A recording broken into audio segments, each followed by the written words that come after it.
Welcome to Mixed Ascension Arts, and today we got a little treat for you where we will be answering comments that people have been asking.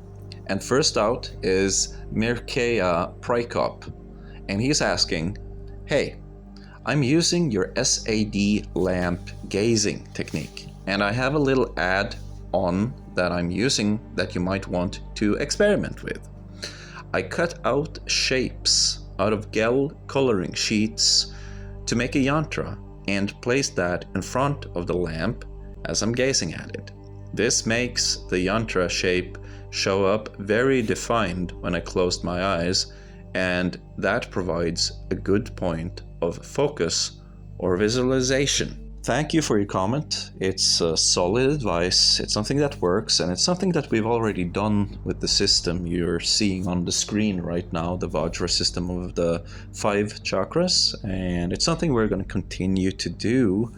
And I think it's going to be something like me talking about the subject, kind of keeping you entertained, also coaching you, stay focused, while you're doing that kind of exercise, kind of like a meditation, so that if you're looking at the screen, you get some benefits. If you just want to listen and clean your room and just think about certain themes that put you in a nice meditative energy, then you can do that. And it's kind of like a free-for-all, go grab what you want and you're gonna get it. So that's something I'm hoping to do. Now we have the best commentators. We have Razzle Dazzle. I'm gonna have to deal with that question in a different video. Then we have Beast Boy. Utilizing all energies and emotions efficiently to help with progress / ascension is the question.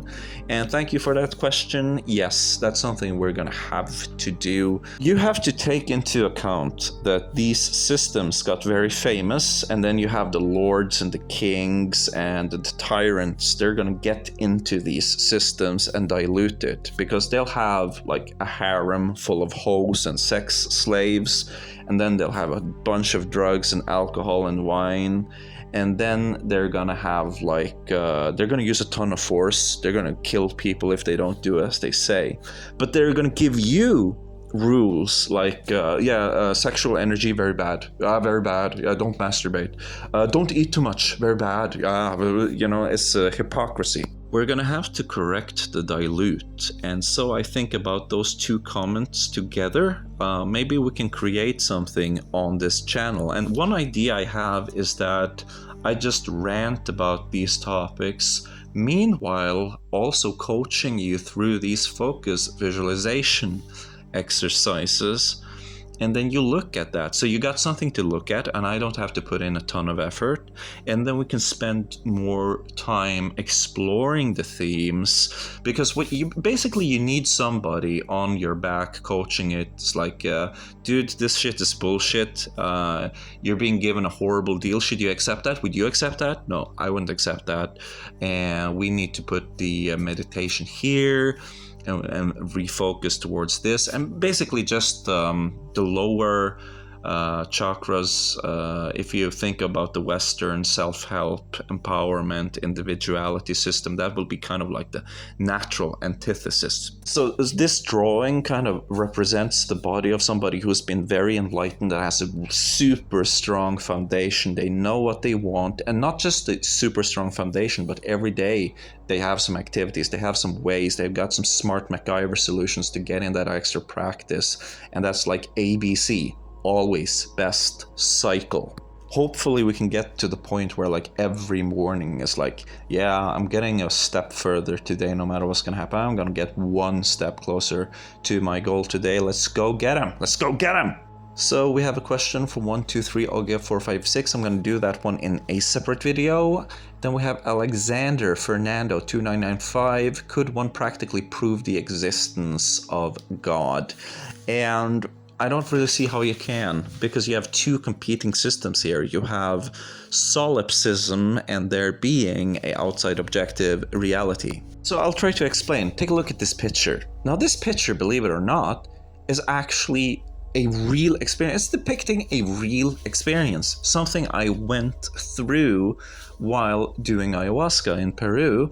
And it's the colors I've tried to get right and try to faithfully depict what I went through and what I saw, but it's depicted from a view, and that is wrong. Because when I'm coming up there, it's like I don't see myself. I see things in first person view and a ton of stuff going on, and the experience is so overwhelming, and there's a ton of movement. It didn't look like that. That's just a representation of something that's partially a experience. So it's also a feeling, a sensation, and a bunch of thoughts flying through my head. So that when I'm done with it, I see myself. I know that I've kind of traveled this path from one part of the experience to the other. And that's what I'm left with. And that's the issue when you're dealing with the word God. Because even if you're dealing with religion, you might ask yourself, am I really worshiping God or am I worshiping paradise? Because if you take away the reward and replace it with the punishment, then it's like, oh shit, I gotta be a Satanist, And so it's a definition problem, It's a definition problem. It's shoved aside by other definitions. It's too wide. So what you could say then is like, if I use the word God is an ability, and then you can meditate on that and try to find out what it means. That is, of course, just one example, but if I do that, I might find myself orientating myself towards visualizations that are meaningful and that kind of takes off any shackles of poor, low self-esteem kind of thinking that might be holding me in place currently. And that's the use of it. Well, thank you for asking, all of you.